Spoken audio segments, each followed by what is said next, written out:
донсолгож байна. Хүүхний шингэн хоолой сонсогдож байна.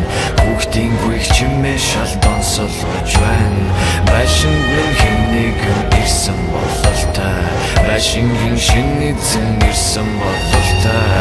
Эхнэр хүүхэдтэйгэн ирсэн бололтой. Гэсэн бодолтой би хэвтэж байна.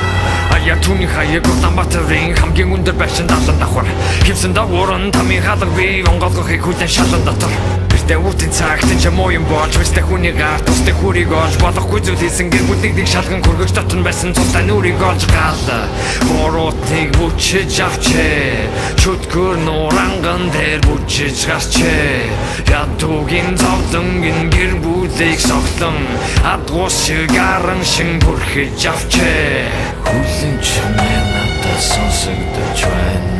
Тунчигнэг чимээ шал донсолгож байна. Хүүхний шингэн хоолой сонсогдож байна.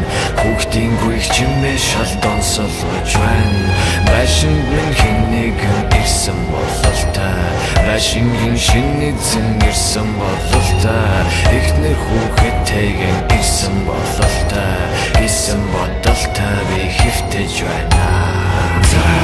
Шин дундуур чамайг цоо ширтэх хин зай зочдын цус нүжөөрн хэртэх хин зай аимшигтай түүхтэй хин байшингийн зай тарадвал биткинэ оролгүй тай амсарн улаанаар бутагдсан байна хэн нэгний цогцсон болгоцсон байна амсарн улаанаар бутагдсан байна хэн нэгний цогцсон болгоцсон байна